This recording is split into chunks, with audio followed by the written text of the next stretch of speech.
7 words changed everything inside a cramped tenement on Hester Street. On March 15, 1881, during what was supposed to be a routine health inspection in Manhattan's Lower East Side, 7-year-old Seamus O'Sullivan broke years of silence and spoke for the first time. His first words weren't a child's simple request for water or a call for his mother. Instead, he raised a shaking finger at his mother and declared in chilling clarity, "She hides 7 dead men in our house." The silence that followed those words left scars on every witness. What investigators uncovered inside the O'Sullivan boarding house revealed horrors so cold and deliberate that it shattered the immigrant community's fragile sense of safety in America.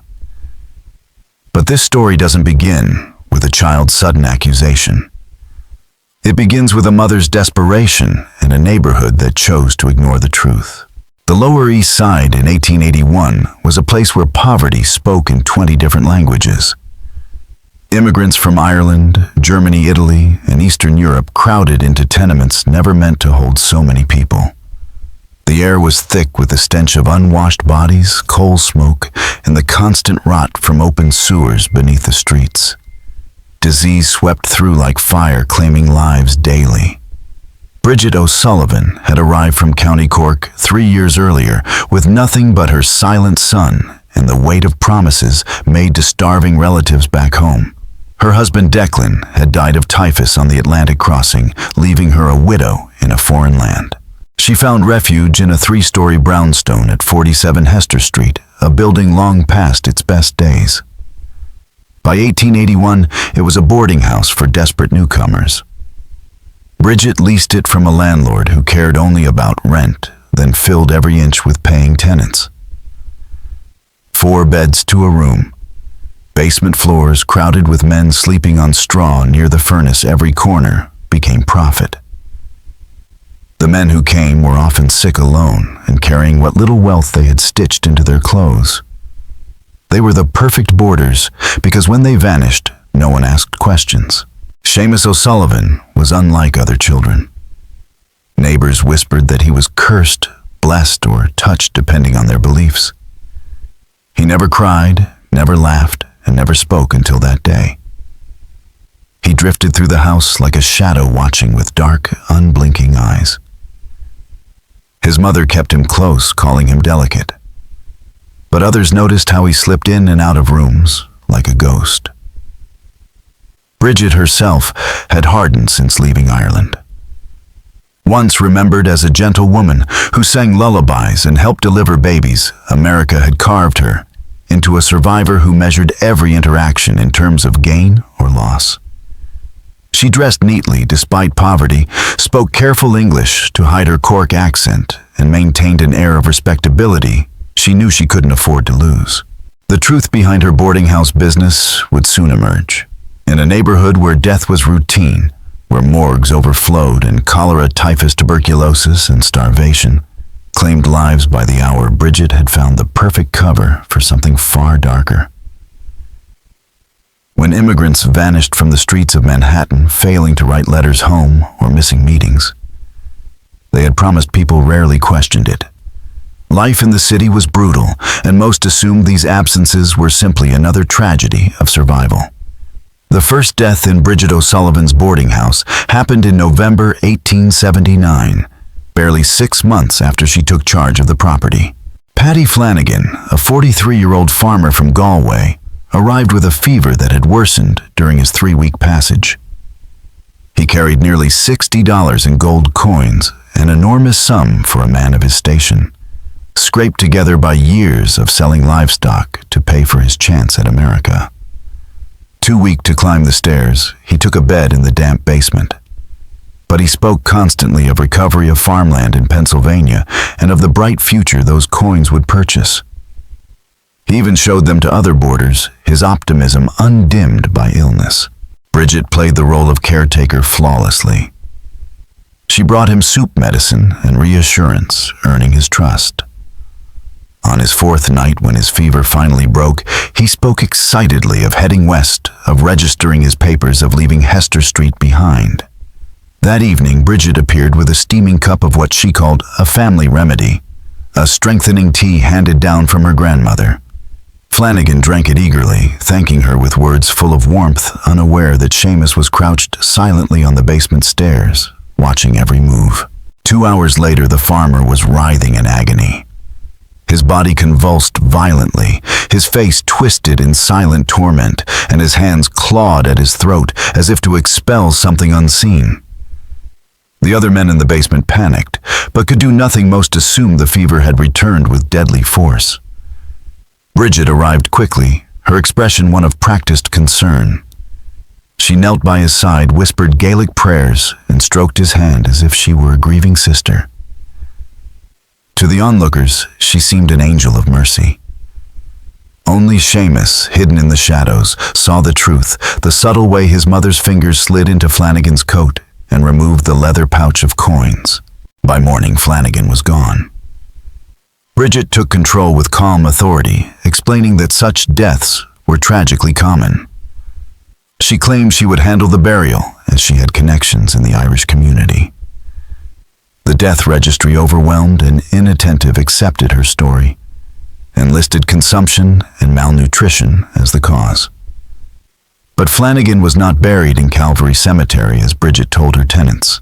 That night, she dragged his body into a hidden room she had discovered early in her tenancy. A narrow chamber tucked behind the furnace that had once been cold storage. The space was perfect, cool, dry, stone-walled, and naturally ventilated, so that no odor would seep into the boarding house. Bridget had already prepared it, lining the walls with quicklime she had purchased under the guise of home repairs. She wrapped Flanagan's body in sheets, covered it with lime, and sealed it away. To Bridget, there was no crime, only practicality. She told herself Flanagan would have died soon anyway. All she had done was hasten the inevitable and ensure his wealth went to feed her child and support her kin in Ireland. Seamus, still a boy, could not put into words the horror of what he saw, but his silence deepened. He carried the memory of his father's death, and now this secret burial, each event stitching his tongue tighter. What he couldn't speak of, he watched storing away details that would one day spill from his lips in 7 damning words. Bridget's first killing had been so effortless that it created a formula she would repeat 6 more times in the next 16 months. Each case unfolded almost like clockwork, a new immigrant visibly weakened from the journey, but carrying the promise of a fresh start in America. The pattern was unmistakable, a sick man with savings. Bridget's tender attention, her remedies offered as kindness, followed by a sudden collapse and an unremarked death. No alarms were raised, no questions asked. The second victim was Klaus Weber, a German clockmaker who arrived in January 1880. He carried 20 years of savings, $80 sewn into his coat lining. His persistent cough in the freezing air marked him as vulnerable. Bridget presented herself as a caretaker. When Weber died, she told the other tenants it was pneumonia, a fate all too believable in New York's brutal winter. A Bavarian carpenter, Heinrich Müller, followed 2 months later. He had $45 in gold and a fine set of woodworking tools. He arrived sick, declined quickly under Bridget's watch, and was soon written off by officials as another case of consumption. His tools vanished along with his body, but no one noticed. The fourth death was different. Antonio Benedetto, an Italian stonemason, was healthy, strong, and skeptical. He carried nearly $100 hidden in his clothes and distrusted Bridget's potions. But when he fell ill with what appeared to be severe food poisoning, his resistance weakened. Other Italians in the house, convinced by Bridget's feigned charity, urged him to accept her remedies. Seamus, hidden as always, saw the truth. His mother had laced Benedetto's meals long before offering the tea that sealed his fate. By the summer of 1880, Bridget had perfected her strategy. She spread her business among 3 undertakers, claiming she represented a charity that helped destitute immigrants with burials. For a modest payment, The men removed the bodies without asking questions. They assumed the dead were destined for potter's fields or dissecting tables in medical schools, as was often the case for the poor. In reality, many ended in the hidden chamber beneath Hester Street, wrapped in quicklime and silence. As her methods evolved, so did her defenses. City officials responding to reformers and epidemic fears ramped up health inspections across immigrant neighborhoods. At first, Bridget worried, but she soon realized inspections could serve as protection. Inspectors were focused on sanitation, not on suspicious deaths that already bore official stamps of approval. By keeping detailed ledgers of her tenants' arrivals, illnesses, and passing, Bridget built a facade of responsibility. When inspectors visited, she presented neat records, a cooperative landlord, enduring tragic inevitabilities. Her meticulous paperwork became both a shield and a hunting guide.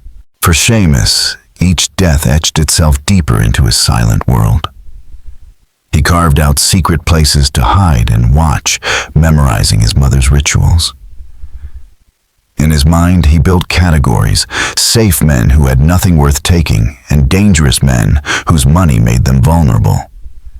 Neighbors noticed the changes. The boy's dark eyes seemed to age far beyond his years. He became obsessed with patterns, aligning objects with precision, checking doors and windows over and over, staring into empty walls as if he could see through them.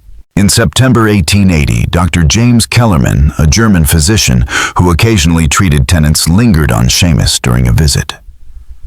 The boy's vacant stillness, his rigid routines, his haunted gaze, it all struck the doctor as the mark of profound trauma.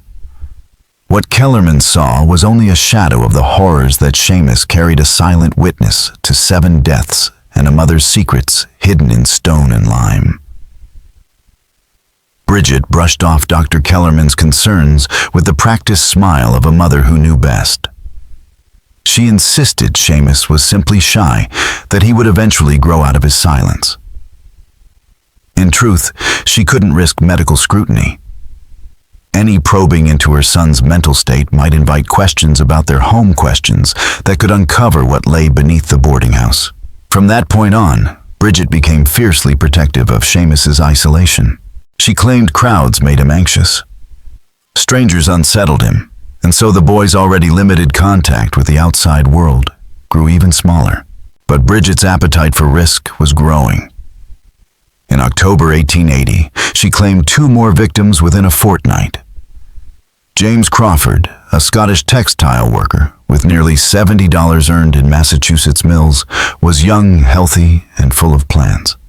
His abrupt collapse stunned his countrymen, who had been ready to help him secure steady work through their networks. Not long after, Eric Lindfist, a Swedish laborer, renowned for his strength, also succumbed. Lindfist had resisted Bridget's cooking and remedies for weeks, spending his modest savings on food from vendors he trusted. Only when severe stomach pain overwhelmed him did he finally accept her tea. Within hours, he was dead. This double strike stirred unease. Thomas Mackenzie, another Scot and a friend to both Crawford and Lindfist, started asking hard questions. He had worked in quarries and construction yards, places where accidents and illness were common. But the death rate at 47 Hester Street was unnatural. 7 men gone in just over a year, far more than in comparable boarding houses nearby. Mackenzie began tallying names, amounts of money, and causes of death. He noticed the pattern: men alone with cash or valuables, no family close enough to intervene. Bridget sensed the danger immediately. Mackenzie was respected in his community and far too visible to simply vanish. A misstep with him could unravel everything. Instead of plotting his death, she moved to dismantle his reputation. Whisper by whisper, she painted him as a drunkard, a conspiracy monger, a man bitter toward Irish immigrants. Tenants began to dismiss his warnings as drunken slander. By the time Mackenzie carried his concerns to the police, the sergeant at the desk treated it as nothing more than a petty feud between tenants and a difficult landlord. All the while, Seamus was sharpening his silent surveillance. The boy had discovered a hidden skeleton of the house itself, forgotten passages and storage recesses left by its original builders. From these secret stations, he could spy on nearly every corner of the boarding house. He watched Bridget's dealings learn to anticipate her targets and began mentally tagging men as safe or marked. He observed her late-night trips to the hidden chamber, carrying bundles down and returning empty-handed. Sometimes chemical odors seeped from the sub-basement, acrid scents of lime and decay, the same smells he had noticed near slaughterhouses and tanneries in the neighborhood. What Seamus understood in fragments weighed heavily on his small body. He stopped sleeping, choosing instead to curl in his hiding places with wide, unblinking eyes. His hands trembled. His breath grew shallow and ragged. Waves of dizziness struck him without warning. The boy was unraveling, even as his awareness of his mother's crimes became sharper. And then came a new threat. The city's health department announced sweeping inspections for the winter of 1880. Unlike earlier visits, these would be exhaustive, extending even into basements and storage rooms. For the first time, Bridget's hidden vault would face direct risk of discovery. She knew she had to move the bodies. But how 7 corpses, some already months old, all buried in lime behind a furnace in a crowded tenement? To remove them would take planning help and a margin of luck she wasn't sure she still possessed. Bridget explored desperate possibilities for disposing of the hidden bodies, burning them in the furnace, dissolving them in acid, hauling them out to remote burial sites. Each option carried dangers she could not fully control. But while she wrestled with logistics, she never realized that Seamus, silent as ever, was following her planning with a sharpened awareness. By early 1881, the boy understood more than she could have imagined. The 7th death would mark the breaking point.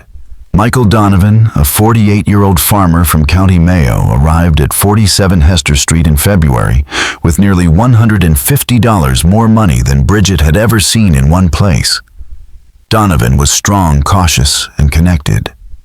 He had family in Boston expecting him within 2 weeks. If he failed to appear, questions would follow. Bridget recognized the dangers, but the fortune was too tempting. To her, Donovan's wealth represented not just survival, but a permanent escape from poverty.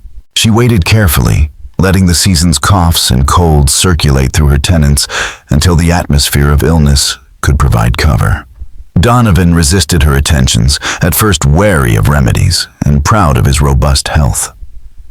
Yet when he began showing signs of fever and weakness, similar to those around him, he relented. Bridget played the part of a motherly caretaker, just as he remembered from Ireland. This time, Seamus was closer than ever. Hidden in a small alcove behind the basement stairs, he watched the whole ritual. He saw his mother measuring powders, mixing the poison, and presenting it as medicine. He witnessed Donovan's trust, his gratitude as he swallowed. Then came the convulsions, violent, prolonged, and horrific. Donovan fought against the poison for nearly an hour, fully conscious as his body twisted and failed him. His wide, pleading eyes fixed on Bridget, his lips silently begging for mercy she never gave. For Seamus, the moment was shattering. He could no longer tell himself he only half understood. He had seen everything, the preparation, the deception, the deliberate act. The image of Donovan's hands reaching out for help burned itself into his memory, fusing with the memory of his father's death to create a trauma too heavy for silence to contain much longer. After Donovan's death, Bridget began to unravel. The facade of calm efficiency that had shielded her for so long started to slip. She grew volatile, smothering her tenants one moment and snapping at them the next. Her once immaculate boarding house fell into disorder. Dirty dishes piled up, laundry went unwashed, the halls filled with stale air. She no longer maintained her careful precision in records or stories. To To some, she said Donovan died of pneumonia. To others, a heart condition. She told Mackenzie he was buried at Calvary, but confided to a priest that the grave was at Woodlawn. Mackenzie, undeterred by Bridget's earlier attempts to discredit him, pressed on. He wrote to immigrant aid societies, to Catholic charities, seeking confirmation of the deaths, Bridget claimed. What came back troubled him deeply. Names were missing from registries, burials were unaccounted for, and inconsistencies piled high. The pieces of the puzzle that Bridget had so carefully scattered were beginning to drift back together, forming a picture that could no longer be ignored. Bridget's carefully woven world was unraveling. None of the charities or church organizations Mackenzie had contacted could find records of burials that matched the names Bridget had claimed. The silence in the archives was damning. And as winter thawed into spring, the promised health inspections became reality. The Board of Health announced March inspections, starting with tenements most overcrowded with immigrants. 47 Hester Street was near the top of the list. Bridget knew her time was running short. Relocation meant money she had already drained by sending remittances to Ireland. The gold she'd stolen from the dead was gone, distributed to her family overseas, leaving her with too little to start anew. She grew frantic but still clung to her mask of control. Seamus, meanwhile, was collapsing beneath the weight of everything he had seen. 7 murders, 7 bodies hidden in lime, and the certainty that his mother would kill again. His silence, once protective, had become unbearable. He was fraying under the pressure caught between horror and helplessness. March 15th, 1881, arrived gray and bitter, the streets of the Lower East Side swept by wind that rattled shutters and bit into skin. At precisely 9:00 a.m., 3 inspectors arrived, Dr. Samuel Hayes, Inspector Margaret Walsh, and Clerk Robert Chen. They carried clipboards, tape measures, and the full authority of the New York City Board of Health. Bridget had spent a sleepless week preparing scrubbing floors, polishing windows, rehearsing answers, staging her ledgers. She locked Seamus upstairs, terrified his strange stillness might betray her. At first, the performance worked. Hayes examined ventilation, Walsh measured ceiling heights. Chen filled his forms with Bridget's meticulous records. She answered each question with a landlord's pride, presenting herself as both practical and charitable. She spoke of improvements, of refusing tenants once capacity was met, of helping the poor find dignified burials. The inspectors, hardened by countless filthy, neglected tenements, were impressed. Bridget appeared diligent, almost admirable, but the basement ruined everything. It was crowded, but within code, 8 men sleeping in cramped rows. Then Dr. Hayes paused, nostrils flaring. "Do you smell that?" he asked quietly. The odor was faint, but undeniable, a sharp chemical tang overlaying something older, heavier. He described it as similar to preservatives used in anatomy labs. Bridget quickly explained that she kept lime for dampness and pests, a perfectly common practice. Her words were calm, steady, even convincing. Walsh and Chen accepted it without hesitation. Hayes did not. The smell was too familiar. Beneath the lime, beneath the coal dust, something lingered. He knew it from dissecting rooms and morgues, from the stale air of anatomy theaters where cadavers lay opened on the table. It was the unmistakable scent of body's death, muted but not erased. "I'd like to examine the entire lower level," Hayes said. Finally, his voice even but firm. And in that moment, with those words, the facade Bridget had polished for nearly 2 years stood on the edge of collapse. The discovery hit the basement like a thunderclap. The hidden door creaked open, and the cold air rolled out thick with the unmistakable odor of decay, masked under layers of lime. Inside, 7 bodies lay shrouded in stiffened sheets, arranged with grim precision against the stone walls. The inspectors froze, their professionalism momentarily stripped away by the sight. Dr. Hayes, who had spent years around cadavers in hospitals and morgues, felt his composure falter. This was no accident of disease, but a calculated graveyard, built in secret. Inspector Walsh recoiled, her instincts confirmed in the worst possible way. And even Chen lowered his clipboard, stunned into silence by the raw evidence of mass murder. Bridget's mask collapsed completely. She stammered incoherent explanations, claims of charity work gone wrong, desperate stories about storing bodies for families who couldn't pay for burials, pleas that no one would understand the pressures she had faced. But her words rang hollow against the undeniable evidence.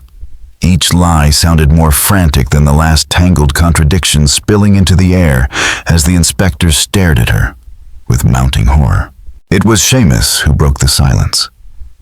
Standing frozen on the basement stairs, he had watched every moment the inspector's questions, his mother's panic, the opening of the furnace door, and the unveiling of the truth he had carried silently for nearly 2 years. For the first time in his life, he spoke. In a voice chillingly clear, the boy pointed at Bridget and said, "She hides 7 dead men in our house." The inspectors turned sharply, their shock now compounded by the child's words. Hayes felt the gravity of what he was hearing. This was no ordinary delayed speech, but a confession forced from trauma. Walsh, hardened by years of squalid inspections, felt her stomach twist as the pieces fell together. The boy's silence, Bridget's control, the pattern of deaths no one had questioned until now. In that moment, the entire facade of 47 Hester Street crumbled.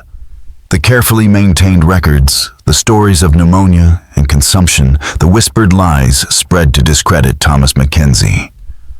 All of it dissolved in the face of 7 wrapped bodies and 1 child's haunting testimony. The horror of the O'Sullivan boarding house was no longer hidden in shadows and silence. It was laid bare in the lime-coated tomb beneath the furnace, with a 7-year-old boy's words sealing his mother's fate. Inspector Walsh had seen tragedies before. Collapsed buildings, fires, epidemics that wiped out whole families. But those horrors had always been accidents of poverty and circumstance. What lay before her now was something different: cold, deliberate murder. Clark Chen, usually unflappable with his neat handwriting and careful measurements, stood frozen. His pencil scratched across the page, faltered, and stopped entirely. No bureaucratic phrasing could capture what he was seeing. The rows of bodies wrapped with precision, the small cloth bundles beside them, holding watches, letters, and coins. Artifacts of lives that had ended violently and far too soon. Walsh found her voice first. "Call the police," she instructed Chen, her tone clipped but trembling underneath. Hayes, though pale, knelt to examine the bodies. His years of medical practice told him what his eyes already suspected: the distorted faces, the clenched hands. The absence of external wounds all pointed toward poisoning. 7 lives stolen, not by illness, but by intention. And then came the voice no one expected. From the staircase, Seamus O'Sullivan spoke. Clear, deliberate, and chillingly calm. "She hides 7 dead men in our house." The words cut through the cellar air sharper than any scalpel. The inspectors froze, turning toward the boy. He did not stop. "She makes them drink poison tea. Then she takes their money and puts them down there." The silence that followed was suffocating. Hayes, regaining his composure, approached carefully. He had seen traumatized children before, but the clarity in Seamus's voice was something else. "Can you tell us more, son?" he asked softly, and Seamus did. His voice grew steadier, as if he had been waiting years to unburden himself. The first man was Paddy Flanagan. He began, his small hand pointing toward the lime-coated room. He had gold coins in his pocket. Mama gave him tea. He died. She put him down there. He spoke the names one by one. Klaus Weber, the clockmaker, with coins sewn into his coat. Heinrich Müller, the carpenter, with gold pieces. Antonio Benedetto, the vineyard seller from Italy. James Crawford, the Scottish worker. Eric Lindfist, the Swede, with his own food. Michael Donovan, the farmer from Mayo. Each name came with details, their possessions, their illnesses, their final moments. Bridget broke then. She lunged toward Seamus, shrieking that he was lying, that he was sick, that he had never spoken a word of truth in his life. Her hands reached for him, as though she could claw the words back out of his mouth. "He doesn't know what he's saying," she screamed. "He's mad. He makes up stories." You can't believe him, but Seamus kept speaking. The words poured out of him, years of silence broken in one unstoppable flood. He told them about the white powder in a tin under Bridget's bed, how she stirred it into the tea when men were weakest, how she prayed over them while they died. He explained how she kept their belongings in bags, how she lined the walls with lime, how she told lies about burials no one ever checked. Hayes and Walsh exchanged a look neither would forget. This wasn't a child's imagination. This was testimony precise, detailed, impossible to invent without seeing. For the first time, Bridget O'Sullivan's carefully guarded world was collapsing not because of inspectors or policemen, but because of the one witness she had never accounted for her silent son. The testimony of Seamus O'Sullivan changed everything. His words were not the ramblings of a disturbed child. They were structured, consistent, and painfully exact, the kind of detail that could only come from lived experience. He knew the smell in the basement was from arsenic and lime. He knew why the walls didn't match the building's footprint. He knew the names, possessions, and final words of 7 men who had vanished without a trace. For the inspectors, every mystery suddenly had an explanation, and every suspicion found confirmation. Inspector Walsh tested him with precise questions. Where was the powder under her bed in a tin box with flowers on it? Where was the money with the watches and letters that were never sent? How long had it gone on since the leaves fell the first time we lived here? The last man died when it was very cold. Each answer painted a timeline that matched official records. The boy described accents, clothing trades, even fragments of conversations. He spoke as though he had memorized each moment in silence, waiting for the day he could finally release the burden. By the time the police arrived 20 minutes later, Seamus had already laid out the framework of the case. Bridget was arrested on the spot, thrashing against her restraints, screaming that her son was insane.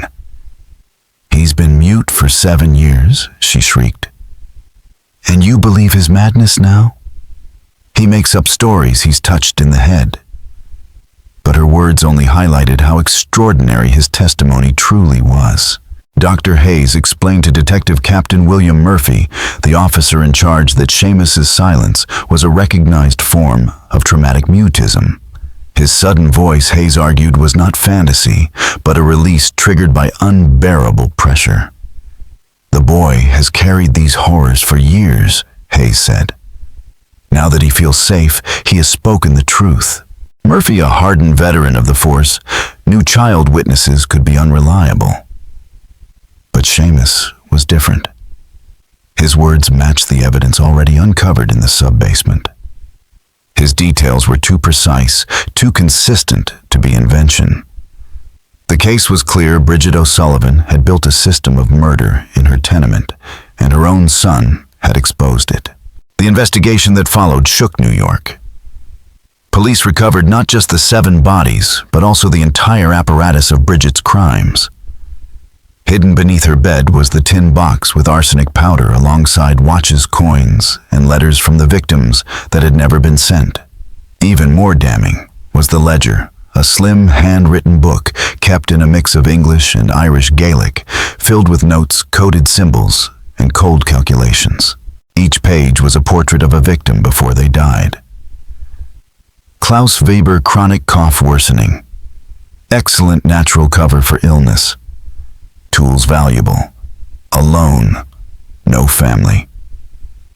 Heinrich Müller gold pieces. Skilled carpenter. Weak chest. No employer contact in America. Michael Donovan strong constitution. May require double dose. $150 in coins. Must act before departure.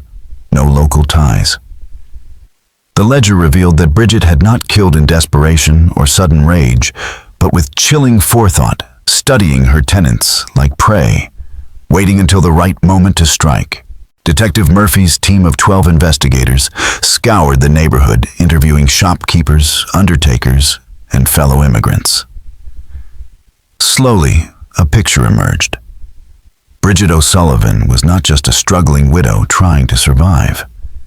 She was a calculating predator operating under the cover of poverty and the chaos of immigrant life, hunting those least likely to be missed. The trial of Bridget O'Sullivan quickly became one of the most sensational court cases in New York City's history. The sheer level of planning documented in her ledger stunned even the most seasoned investigators and prosecutors.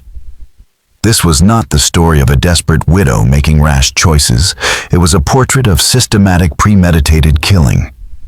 She had studied her victims, calculated their vulnerabilities, and used arsenic with a precision that blurred the line between murder and medical science.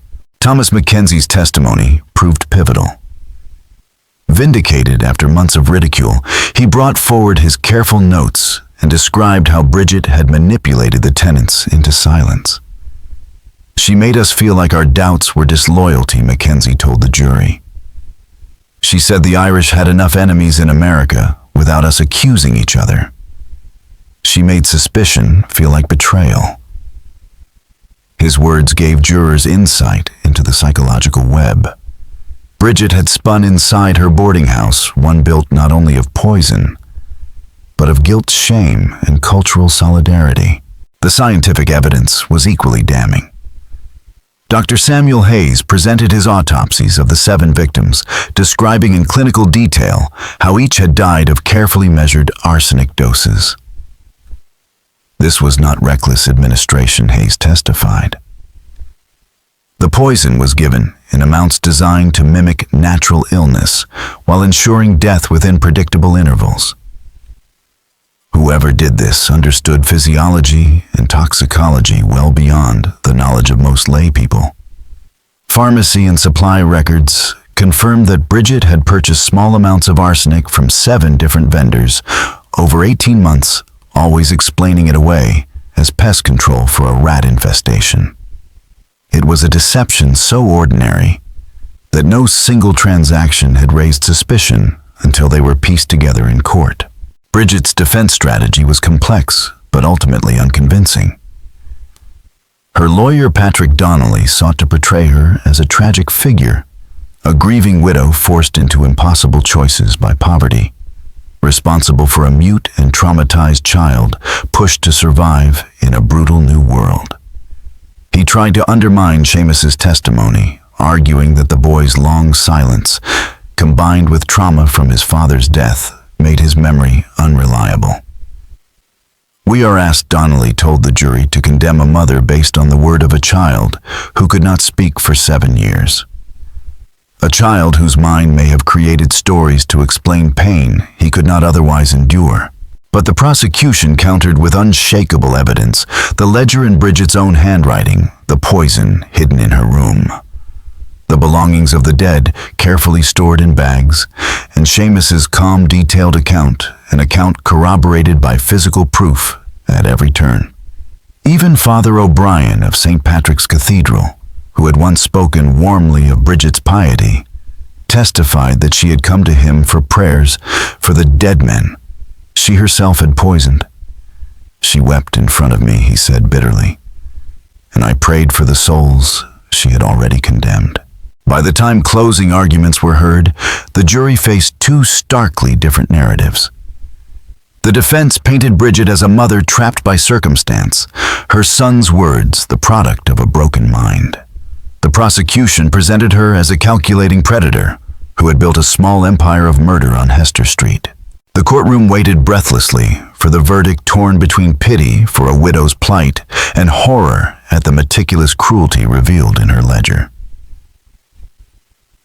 The prosecution's case, led by District Attorney William Harrison, left little room for doubt.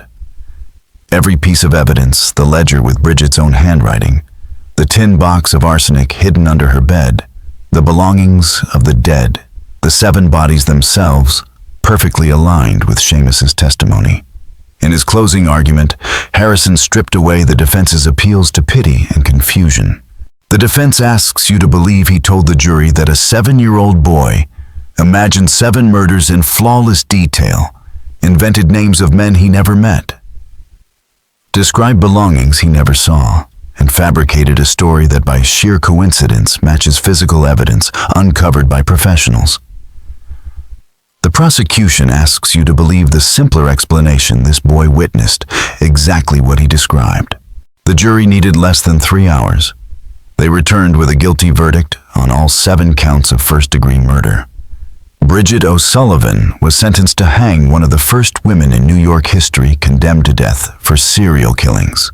At sentencing, Dr. Hayes offered insight into her state of mind. He testified that Bridget suffered from what he called moral dissociation. She had convinced herself her victims were doomed anyway, sickly, impoverished, far from home. By ending their lives, she believed she was sparing them suffering while redirecting their money to a purpose she saw as just survival for her child and relief for her starving family in Ireland. It was a cold calculus disguised as mercy. Bridget's final words to the court were both proud and pitiful. "I came to this country with nothing but hope and duty," she said. "America promised opportunity, but gave only struggle. I did what any mother would do to protect her son, to send bread across the sea. If that makes me a criminal, so be it. But I do not accept your condemnation." On September 12, 1881, Bridget O'Sullivan was hanged at the Tombs prison. She prayed in Irish Gaelic as the rope was placed around her neck, asking for forgiveness and protection for the son who had doomed her with his testimony. Seamus O'Sullivan, now an orphan, was placed in the care of St. Joseph's Orphanage in Albany. The nuns recognized his trauma and worked patiently to help him heal. Though he carried deep scars, his muteness never returned. He remained quiet, speaking only when necessary, but when he did speak, his words carried weight. Sister Mary Catherine, who oversaw his care, wrote, "He understands suffering in a way most children never will. It makes him wise and sad beyond his years." Academically, Seamus flourished. Mathematics and science drew him in subjects where logic provided order against the chaos of his past. He also sketched compulsively, turning to art to process memories too heavy for words. His drawings, detailed, precise, almost architectural, were both therapy and testimony. At 18, he left the orphanage to apprentice as a carpenter in Albany. The work suited him. With patience and skill, he turned raw wood into lasting forms, building stability, where once he had known only destruction. Each crafted table, each carved beam became a quiet defiance of the childhood that had nearly broken him. Seamus O'Sullivan's adult life unfolded as a quiet rebuke to the horrors of his childhood. Through precision, discipline, and an unwavering devotion to honesty, he built not only homes, but also a legacy of integrity. His carpentry business earned a reputation for exceptional craftsmanship, and his clients, often immigrant families trying to establish a foothold in America, saw him as someone who understood their need for security in a world that could be harsh and unforgiving. Each plank and joint was shaped with the unspoken promise that no one under his roofs would endure what he had endured in the shadows of Hester Street. By 1891, at the age of 27, Seamus found something he had thought impossible: love and trust. He married Catherine Flynn, a schoolteacher who worked with immigrant children. Catherine recognized in Seamus a quiet strength, a man who carried deep wounds, but but also remarkable empathy. Their courtship was slow, cautious, almost tentative, an unfolding of trust.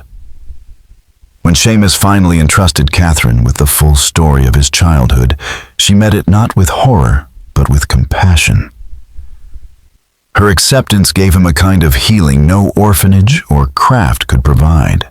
Together they raised 4 children: Michael in 1892, Bridget in 1894, Patrick in 1897, and Mary in 1900. Naming their daughter Bridget was no accident. It was Seamus's way of reclaiming the name that had haunted him, transforming it from a symbol of betrayal into one of love. In his home, Bridget would mean safety, not fear. As a father, Seamus instilled in his children uncompromising values. He could not abide deception of any kind, teaching them that truth mattered more than courtesy, and that silence in the face of wrongdoing was never an option. His children grew up with a keen sense of justice sharpened by the lessons of a man who had once been silenced by trauma, but found his voice when it mattered most, though he rarely spoke of his past. Outside his family, Seamus lived his convictions through quiet action. He remained a benefactor to St. Joseph's Orphanage, sending donations throughout his life. He also supported organizations that aided immigrants and orphans, sometimes meeting privately with trauma survivors who, like him, had carried secrets too heavy to voice. In those conversations, he offered understanding, without judgment, a rare gift born of his own suffering. When Seamus died in 1943, at the age of 69, hundreds attended his funeral, immigrant families who had lived in the homes he built. Former orphans, he had supported neighbors and friends who had come to know his quiet generosity. His wife Catherine lived until 1951, preserving his story for their children and grandchildren. She told them often that their father's greatest triumph was not the business he built, nor the reputation he earned, but the cycle he had broken. In a family tree stained with blood and silence, Seamus had chosen truth, love, and creation. He had turned trauma into legacy, and in doing so gave his children a life untouched by the shadows of Hester Street. The demolition of 47 Hester Street in 1885 erased the physical site of Bridget O'Sullivan's crimes. But the story endured long after the bricks were gone. For decades it lived on in immigrant neighborhoods as a whispered warning proof that poverty's desperation could twist even maternal devotion into something predatory, and that the American dream could consume the very people it promised to uplift. Bridget's victims had not only been poisoned, they had been erased by their own isolation. With no families nearby to advocate for them, no network strong enough to demand answers, their disappearances were quietly folded into the background noise of urban survival.